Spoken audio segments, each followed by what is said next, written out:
Halos mag-iisang taon na ang nakalipas nang huli po nating makitang tumuntong sa lona ang nag-iisang kwadro alas, angas ng Pinas, John Riel Casimero. Kaya naman mga master ay marami sa ating mga kababayan ang nasasabik na muling makita at masaksiyan ang 3 Division World Champion na makipaglaban sa ibabaw ng ring. Gustong makita ng mga Pinoy fans kung nananatili pa ba ang lakas si Casimero o di kaya naman ay kinalawang na po ito sa tagal nitong hindi nakalaban. Sa tagpo na ito mga master ay napagbabalitaan nga po na muling babalik sa ibabaw ng lona si Cuadro Alas sa buwan ng Oktubre taong 2024. At ang makakalaban nga po ng ating bida ay isang Amerikano na nagngangalang Saul Sanchez na may kartadang 21 wins, 12 knockouts at 3 talo. Sino nga ba si Saul Sanchez mga master at gaano nga ba ito kalakas? May palag kaya ito sa ating kababayan kung usapang statistic at narating sa boxing ang pag-uusapan? Well mga master, kung usapang statistic at narating sa boxing career ang pag-uusapan ay literal na malayo po ito kay Cuadro Alas. Sa mga di po kasi nakakaalam ay ni minsan ay hindi pa po naging isang world champion si Saul Sanchez. Naging isang world championship contender po ito taong 2023 na makaharap po nito ang noon ay kampiyon na si Jason Moloney. Bagamat natalo si Sanchez kontra kay Moloney sa pamamagitan na majority decision ay naging controversial po ang laban na ito at pinaniniwalaan na nakararami natalo talaga si Moloney sa laban na ito. Kung mapapanood mo po kasi ang laban Moloney versus Sanchez ay literal na pinahirapan at duguan po si Moloney sa naging laban na ito. Kaya naman hindi mo rin talaga masasabi na basta-basta lang itong si Saul Sanchez mga master. Bagamat hindi pa ito nagiging isang world champion ay may mga belt rin naman itong nakuha sa previous career nito tulad ng WBO Latino Bantamweight title na nakuha nito taong 2019. Nakamit din po nito ang WBA Pedicentro Super Bantamweight title taong 2020. Kaya naman mga master ay wala pong boksingero ang dapat maging kumpiyansa kapag si Saul Sanchez na po ang makakalaban sa ibabaw ng lona. Bagamat yamado po si Cuadro Alas dito ay di pa rin po natin masasabi ang mangyayari. Lalo na po ngayon na halos isang taon ng bakante ang ating pambato. Pero syempre geng-geng at alien po si Cuadro Alas kaya buo pa rin po ang kumpiyansa natin na nandyan pa rin po ang malahalimaw na lakas nito. Isang magandang comeback po ito para kay John Riel Casimero. Kung sakaling makakalusot po ito sa magiging laban na ito, sigurado na magiging matunog na naman po ang pangalan nito at malaki po ang tsansa na magdire-diretso na po ang karir nito at di na muling mabakante pa. Sigurado po iyak po dito si Silver Boys mga master. Tapos nga po, ang isang impresibong pagwasak ni Casimero noon sa kababayan ni Naoya Inoue na si Kenya Yamashita. And you can see that the bleeding is really bothering Kenya Yamashita. Kaya nga medyo si Casimero matras. Finish him! Another nice uppercut. Uh-oh. Wala na. Yep. Wala na. Yun na. Wala na. Wala na. Wala na. Sama ng tiklop. Oh, this is messy.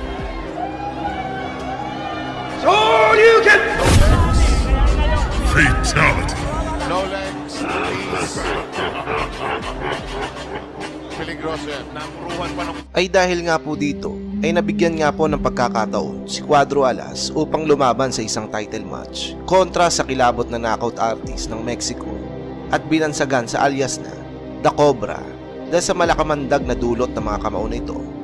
Ito'y walang iba kundi si Ricardo Espinosa Franco.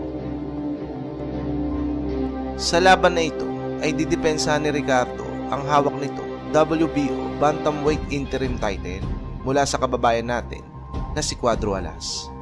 Pero bago po natin pag-usapan ang magiging bakbakan ng dalawa, sa mga di po nakakaalam, bago pa man po ito makalaban ni Casimero ay nagtala po ito na nakakakilabot na 13 sunod-sunod na impresibong panalo.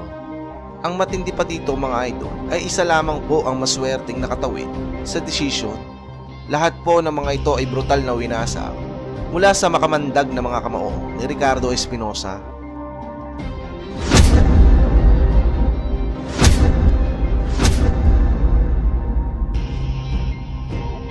May kartada noon si Espinosa na 23 na panalo at 20 sa mga ito ay tinapos sa pamamagitan ng mabisang knockout mga idol. Mayroon lamang itong 2 talo at mayroong nakakakilabot na knockout percentage na nagtala ng 73.33% knockout ratio. Taong 2018 naman mga idol ay naging Latino WBO Bantamweight Champion din po ito. Kaya naman, masasabi mo talaga na isa ito sa pinakamahirap na boksingero na makakaharap ni Cuadro Alas. At eto na nga po mga idol, sa mismong laban, ang makamandag na si Ricardo Espinosa ay mistulang naging bolate. Dahil sa umpisa pa lamang po ng bakbakan ng dalawa, ay makikita po natin na nangingibabaw talaga ang lakas ng pambato nating makunat pa sa espalto na si Cuadro Alas.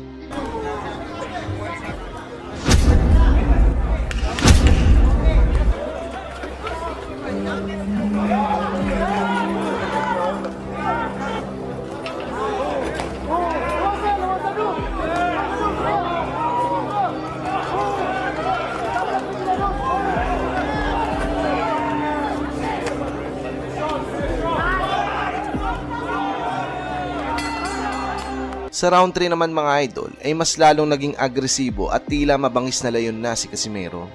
Halos saluhin na ni Ricardo ang mga malalakas sa patama ni Casimero. Pero bibilib ka rin naman talaga sa pambato ng Mexico dahil makunat din ang pagmumukha nito na kahit pa nga tinatamaan ng mga solid ay nagagawa pa rin itong sumabay sa round 3 kay Casimero.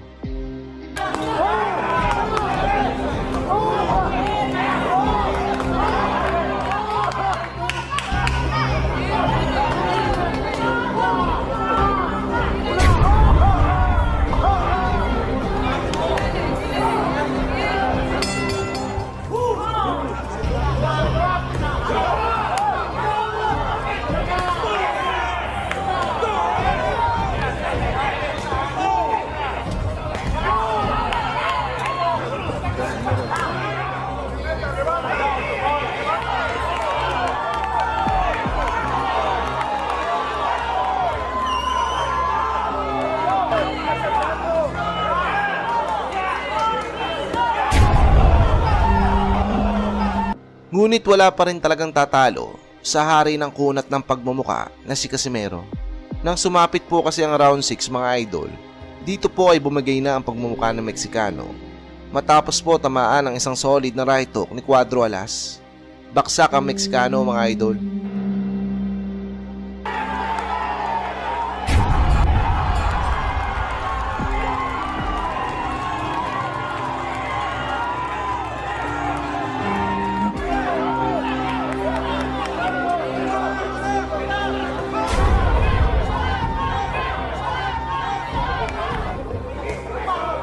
Pero bibilib ka rin talaga sa fighting spirit ni Ricardo mga idol. Di nakataka-taka dahil isa itong dugong Meksikano. Bagamat bumaksak ito sa round 6, sa mga sumunod na rounds ay nagawa pa rin itong makabawi kay Cuadro Alas. Ang problema nga lang, bali wala po talaga ang mga suntok nito sa pagmumukha ni Casimero.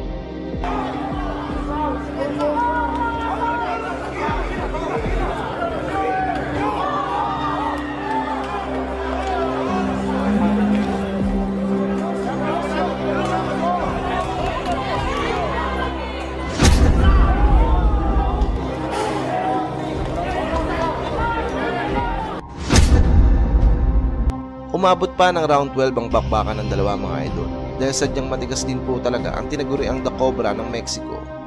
Ngunit sa rounds na ito, dito po ay tinapos na rin po ni Cuadro Alas ang laban. Matapos nga pong itigil na ng referee ang laban dahil halos di na kayanan ni Ricardo ang malalakas sa suntok na pinapakawalan ni Cuadro Alas.